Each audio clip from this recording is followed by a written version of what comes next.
Hello and welcome back to another episode of Bat to the Ball. I am Andrew here to break down the Brewers and no, I was about to say Padres, not that one. Braves series. This would be the second series versus the Braves this year. Will be the decider between the tiebreaker. This another big series on this stretch here. So, game one was Jacob Mizorowski versus Chris Sale. This was a really, really good matchup, pitcher wise, in the series, and the game did not disappoint as both guys would just constantly basically put up zeros and retire some guys. Brewers actually did manage 8 hits off of Chris Sale, which is pretty crazy because I feel like last time we faced him when we were at Atlanta, he completely destroyed us. So it was a good thing. Wasn't able to really push around too many runs, but overall, it was still a really, really good start. It's like Contreras hit a single on a ground ball to center field. Basically, it was deflected by Sale. That's right. I always remember that because it was like he reached out for it, and had he not reached out for it, there was a chance that I think Albies could have made the play at center going up the middle, but because it was deflected towards Dubon at shortstop, and it just made it through that hole. And Lara ended up scoring. Lara had some good ABs against Chris Sale, which is pretty good. Then right after that, Andrew Vaughn would ground a ball to the shortstop Dubon, not hard enough to really force a double play. So ultimately, Churio would end up scoring, and Vaughn would beat out a double play. The Brewers would take a 2-0 lead, and that's pretty much what the score was till about the 8th inning when Senzatella ran into a bit of trouble, gave up some hits, trying to have him go 2 innings, try and stretch out and make it through that 8th inning, and luckily he was able to do so. It was really close as Senzatella ended up leaving the bases stranded. He did give up the 1 run against Harris, but overall did not give up the lead, which was the important part. And then McGill just came in for the 9th and does what Trevor McGill's been doing for a while now, is just 1, 2, 3, boom, boom, boom. Well, I shouldn't say that because he did give up a hit, but it's like I wasn't too worried about it. So really what it came down to. Yeah, overall in this game, I mean, it was super solid. It was I think both teams knew and understood that runs were going to come at a premium today in that Friday's game. Like, you're going up against the 2 pitchers in the National League who have the first and second ERA, 2 of the lowest opponents' batting average, and everything like that. So it's like wherever you could get hits, get them. There was opportunities, obviously, for the Brewers, I think, to take more of a lead, but Sale's hard to do, and overall, it definitely would have been nice to have at least more than 2 runs, but hey, win's a win. That's why you got McGill.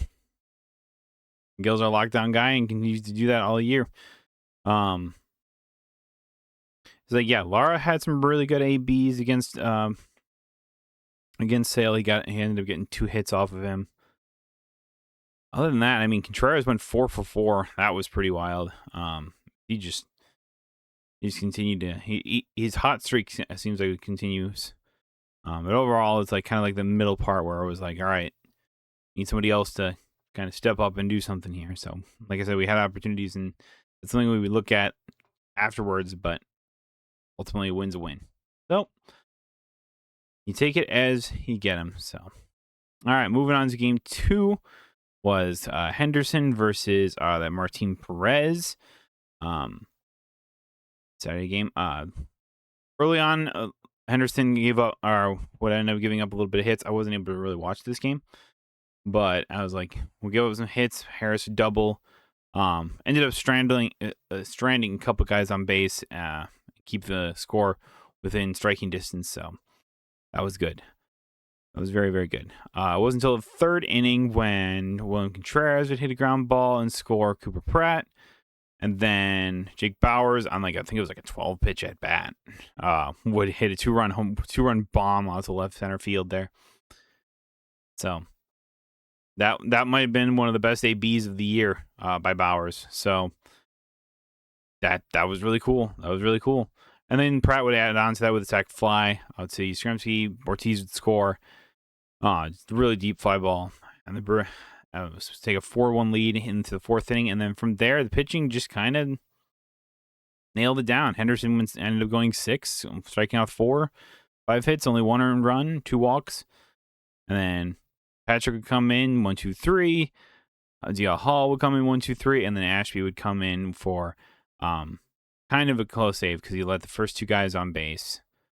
Then I don't remember if it was just like a strikeout or if it was like I remember he got Riley to ground out into a double play to end the game.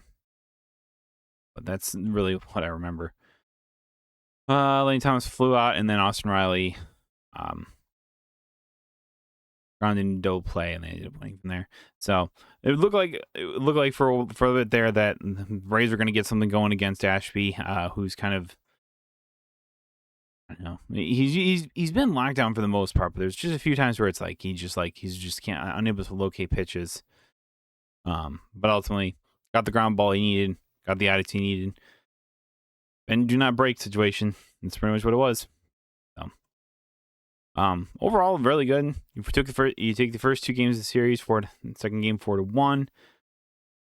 Braves have yet to work, guys, with many of their bullpens. Their bullpen's well rested. You know the game 3 was going to be a difficult one, and if you wanted to salvage the because you went 1-2 last time you faced the Braves, so you needed to win at least 2 games to get the potential tiebreaker, because you're only playing 6 games against the Braves. So, and I know the tiebreaker is like record versus division, I believe.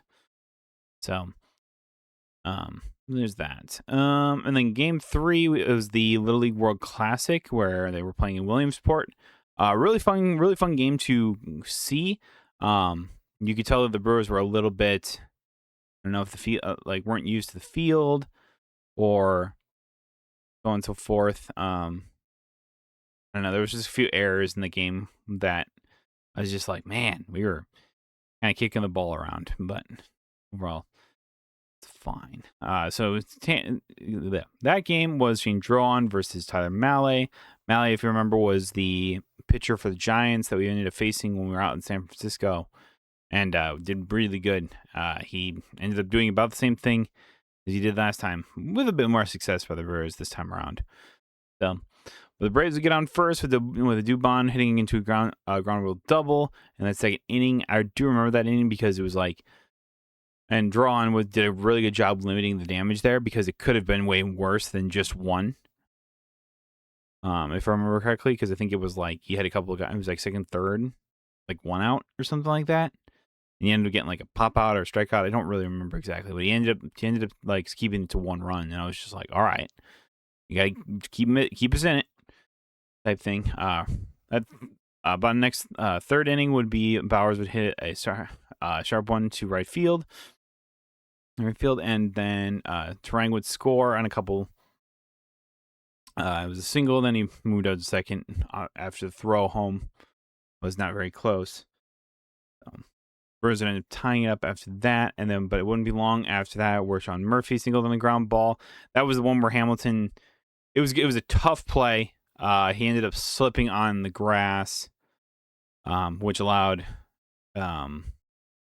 Baldwin to score. So that was unfortunate. That was one of those moments where it's like they were not used to playing on that field, so maybe weren't used to the slickness of the infield. Sometimes your foot just gets caught around or whatever type thing. Then the 6th inning, there was another fielding error as Michael Harris reached on the fielding error by Andrew Vaughn. That was one of those ones where it was like he was charging, trying to make a play, knowing who was kind of running up the thing, and I think just tried a little bit too fast to try and make a play. I don't know. It was tough in between hop. There. So Atlanta would take a 3-1 lead. Bottom of the 8th, Lara wouldn't get the Brewers back on the board with an RBI triple, getting Yelich in, and putting them in position to, I believe it was Churio up after that, because, was it? Or maybe it was Hamilton. It was Hamilton, because I think Hamilton ended up getting pinch hit for Sanchez, and Sanchez grounded out or something like that. Either way, it was like didn't quite get him in after that. I remember Lara ended up coming into the game because Mitchell got hit on the forearm with a pitch. I remember he stayed in that inning, but didn't come out the next half inning so Lara came in for him. Hopefully everything's all good there. We will definitely want Mitchell around. It sounded like it was perfect. He was fine. X-rays came back negative. It was just a precautionary thing. So, but yeah, Lara was just really good. And then Michael Harris in the top of the ninth would give them that extra insurance run with a home run that he basically just golfed out from there. One from Ashby. I didn't really think it was that bad of a pitch. But man, that bottom of the ninth inning, the Brewers had opportunities, and it was very unfortunate because I was like that. So it's like what was it? Contreras got on, something like that, or no, not Contreras. It was like Trang. So it was Churio got singled, then he got him pass ball, then Trang walked. And guys in second, third, Contreras absolutely smashed a ball to right center field. If that was at American Family Field, probably was going to be the game-winning 3-run homer. That freaking stinks. I really do think that if we were at home, that would have went out, and that would have been a game-winning 3-run home run, walk-off 3-run home run. But unfortunately, it was a fly-up to Michael Harris, who made a pretty good play over there in center field. And then with Bowers up, he kind of just taps one back at Raisel Iglesias, who bad throw ends up saving it from Albies, and then another bad throw ends up saving it from Olsen. So it was a good turnaround, real play. In the end, the Brewers had opportunities to really put this game or get back into this game. They had a ton of hits. Like Churio had a couple of hits, Durang had a hit, Contreras had a couple of hits, Bowers had a hit, like Vaughn had a couple of hits, Yelich had a couple of hits. Hopefully that's a good case for him. Lara with a hit. And it's just like the bottom of the order that really was doing wonders for us at times just didn't really produce in this game. Top of the lineup was getting on base, and just bottom of it was just not coming up with anything. And so that really stunk. Drawn kind of struggled early on in the games. I feel like he was a little intimidated. I don't know about intimidated was the correct word, but it just like felt like he wasn't like comfortable throwing into the strike zone early in the game. So ultimately ended up got himself into some trouble there. Overall, it was a really fun game to watch. Wish the outcome would have been a little bit better, a little bit different, but what are you gonna do? So ultimately, you end up finishing 3-3 against the Braves in the regular season. Means that the tiebreaker will be the division winners. Believe, and I don't know if that's a thing you can. Where can you check that?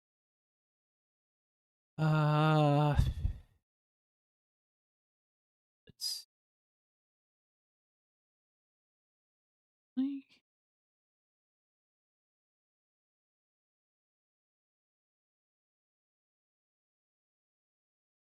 Well, either way, I know the Brewers have a ton of games that they still need to play against their division heading into September. Obviously, I think I talked about in the last episode the stretch that the Brewers are going to be needing to play the Cubs 7 times in 10 days. So that will probably heavily decide the division. Brewers are currently up have a 6-game lead over the Cubs in the division, and the Cubs dropped a couple in Seattle there. So they ended up winning on Sunday. And then the Brewers obviously ended up losing on Sunday. So we lost a game there, but ultimately it was a game of 1. That was pretty good. That's pretty good.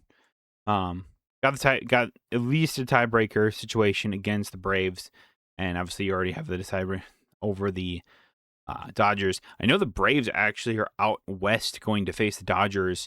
I don't know if that series starts Monday tonight, or if that is later in the week.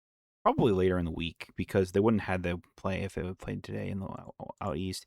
They do not, so they start that tomorrow. Big series there. Big series. Where is that series? There it is. So the Braves are at home. The Dodgers are away. Either way, big series between those two. And I think regardless of who wins what, I was like, it's going to be good for the Brewers because obviously they're going to gain a game on somebody there or another.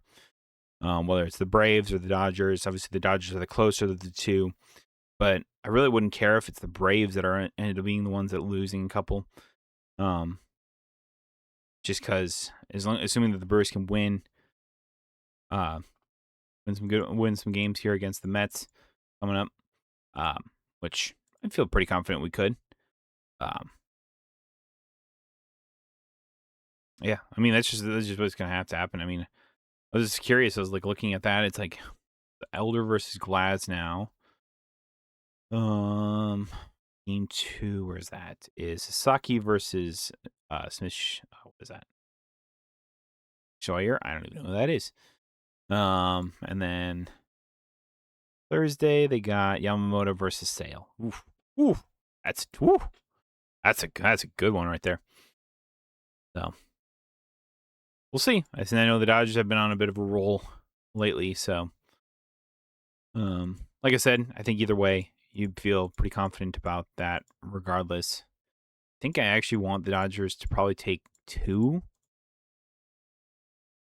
but I really wouldn't care if it's the other way around because then it's the Brewers have 81 wins now, whereas the Dodgers or the Braves have 76. So we're still gonna have 5-game lead over the Braves. So yeah, either way, as long as like the Dodgers don't sweep, I think I'm okay with it. And even if that happens, I don't think it's the worst outcome there. So we will see. We will see how that goes. Yeah. All right. Well, then that's the Braves and Dodgers. I'm not gonna care about that one too much. But I will care about this next series versus the Mets, as we are going to Queens in this quick 3-game series. 3-game series after Williams' report here. First up, we got Kyle Harrison versus this Zach Thornton. We ended up. I remember that we faced Zach Thornton last time, and he gave us troubles. He was really good, and yeah, we struggled against him. So I'm hoping this time around will be a little bit different, and we'll actually be able to hit him well. I think as much as I was like, as much as I looked at those like RBI and like hits with runners in scoring position that last series, I really don't think it's that bad. Or whatever. Game 2 we got Dustin May versus who the heck is this? Robert Stock. I don't even know who the heck this is. This must be. I was about to say rookie, but he's not a rookie. Hasn't played in many games. Okay. So he's a bullpen guy. So he's a bullpen guy for the Padres back in 2018. Not bad. And then getting the bullpen guy bad in 2019. Goes to Boston. Also another bullpen guy. 2021 with 2 teams. Cubs and the Mets. Boston. What the heck? This guy's kind of going all over the place. Interesting. Don't know who this is. Right-handed thrower for the Mets, making his 5th start of the year. 5th start of the year with a 5.40 ERA and only 19 strikeouts. Hopefully, May can just have a good comeback start. He kind of got rocked against the Mariners there. Just didn't quite have his best stuff in that game, so I'm hoping that he can have a little bit better start this time around against them. So we will see from there. And then we got game 3. We got Jacob Mizrowski versus Sean Manaea. Interesting. We'll see if Miz actually does pitch in this game because he probably will.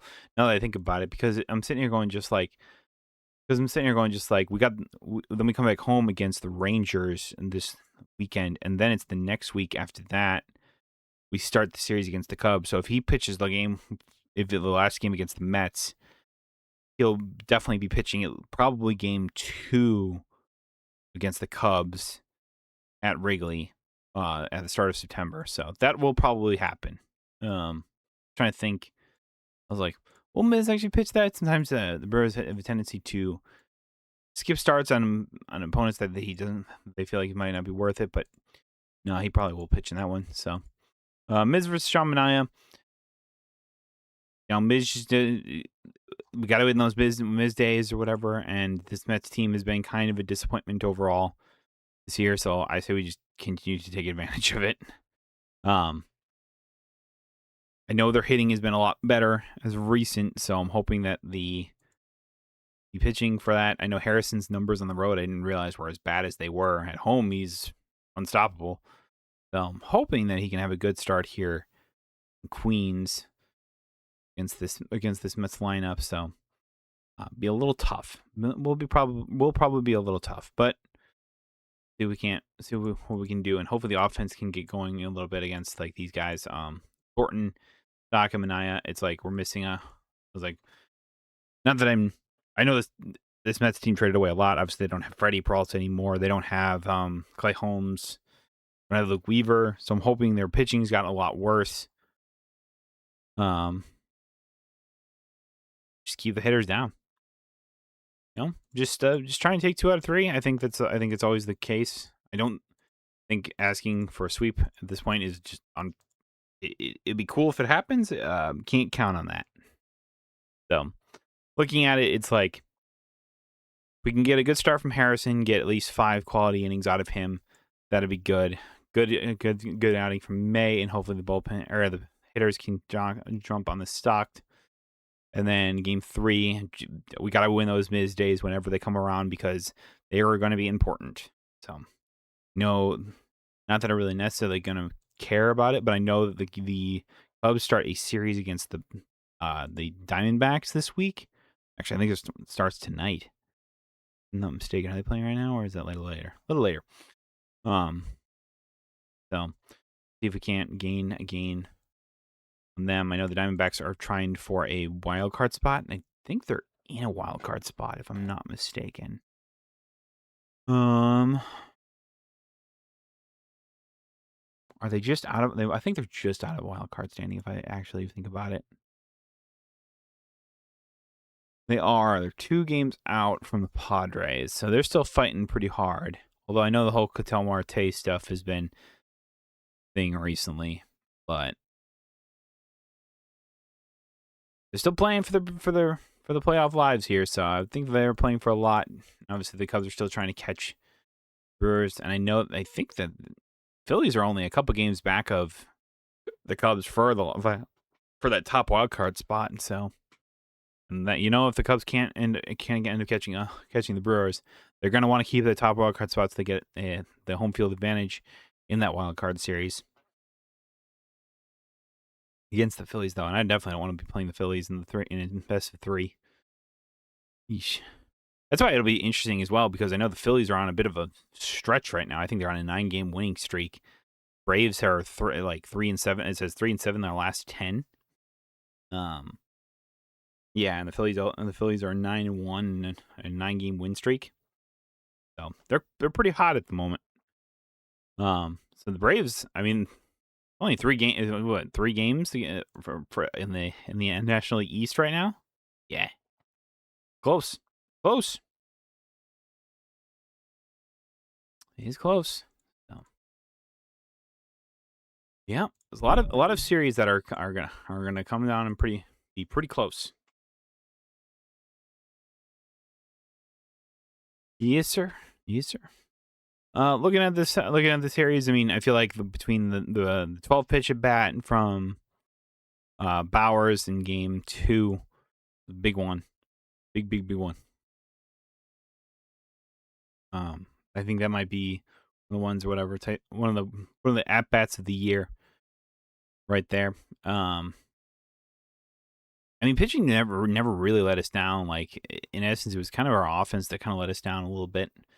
Like I said, even game 3, you were so close to winning that. You were so close to winning that on multiple occasions, but especially in that 9th inning, it's like I said, that's an American Family Field. That ball is gone to right center field in that Toyota like stand thingy or whatever. And I was just like, and then that's walk-off 3-run home run right there. And then all of a sudden we swept the Braves. We'd have the definitive tiebreaker, and it's just like, that was unfortunate.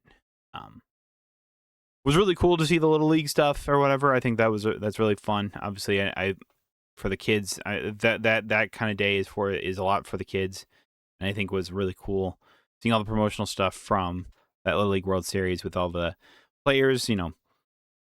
Like the crowding around Miz and playing like video games with Churio and all those guys, and like it's fun. It was a lot of fun. I know that was the um and everything like that. And it's like I know there's some people, kind of myself included. I'm like, oh, we sacrificed a home game to do this type thing.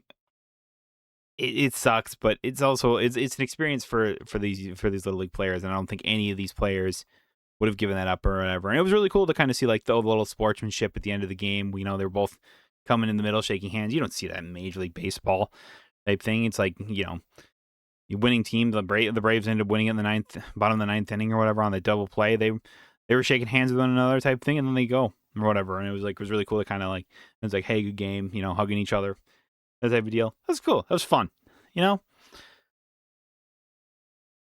But it's what you see. It's what you see in Little League, and for anyone that's played baseball, played it as a young kid, so you're always told it's like, all right, let's go shake hands with the other team. Other team, it was like just kind of slap hands, say good game, and it was like it was good. It was good. It was fun. It was an experience that I think that is really fun for these players or whatever, and it's kind of fun as for fans to kind of see too. It's like, oh, it kind of reminds you back when you were playing a Little League or whatever. The little like what was it? The interview with Chris Sale was a lot of fun too. During one of the half innings or whatever. If they had the kids talking to the players or whatever, asking questions, like, oh yeah, what do they ask like Chris Sale? Is like, what would you say for your pitcher? And it's like, for pitching advice or whatever, and he's just like, oh, believe in your stuff. And then he's like, what did Miz tell you? And he's like, just go middle and pray they don't hit it. And then him going just like, yeah, I guess when you're throwing 104, 105, you can do that, but wouldn't suggest that in the future. I thought that was funny. That was funny. Yeah, all the promotional stuff for that was really fun. Must be really cool for the fan, for the kids, for the players. So it was good. It was good. So fortunately, I was like, as much as I was just like, man, I wish we were playing on this American Family Field because I feel like we would have won had we done so. It's what you sacrifice to do events like these or whatever type thing, and think about what it is you want or whatever. It's like the Field of Dreams game is fun for, I feel like, a lot of players, although I know that with all like just don't put betting stuff on the outfield things or whatever. That's the whole point of that's the whole storyline of the Field of Dreams stuff, is that like, oh, Shoeless Joe got banned because he was accused of betting type thing, and then they're like, oh yeah, let's just put betting ads on the outfield fence. The fuck are you doing, MLB? What the hell? What, who thought that was a good idea? And also, don't put it on fucking Netflix. Put it on national TV for people to watch. That's why the numbers were so bad this year. So I don't know. It's like, if you want that or whatever type thing, it's just like a thing with like Little League World Classic. It's like it was on ESPN. Like that's why it was like the game probably did numbers way higher than probably the Field of Dreams, who like saw its viewership cut in half again because it's on Netflix. Nobody gave a shit to watch it. I didn't give a shit to watch it. So, but it's like, these events are cool, and I think a lot of the players like to do them every so often. I was like, I'd love to see the Brewers being able to play in the Field of Dream game. It was really cool to see them in this Little League World Classic game. And obviously, I know they had it earlier in this year with that Vegas stretch, whatever. That wasn't nationally televised or anything like that, but it was kind of cool to kind of play in that one, even if I did think that the park was kind of full. But because it was a minor league stadium. But yeah, it's fine. Yeah. So, but ultimately, it's like you do end up, especially for the Brewers, you sacrifice a home game to play in that. That's what kind of stunk about it. So, But overall, good experience. Pretty good. I think I was I was optimistically saying that we could take two out of 3 against the Braves, and that's exactly what we did. Would have liked to take 3 out of 3, but obviously, that's a lot to say. Braves are best team in the NL East at the moment. They're a good team overall. You knew taking all 3 was going to be challenging. If not shocked that we dropped that last one. So bullpen's been a little beat up. Hopefully we can get Uribe and Romero back somewhat soon. And then once that happens, the bullpen will be at full strength. I'm curious who the September call-up will be. Will it just be like Lockridge? Could it be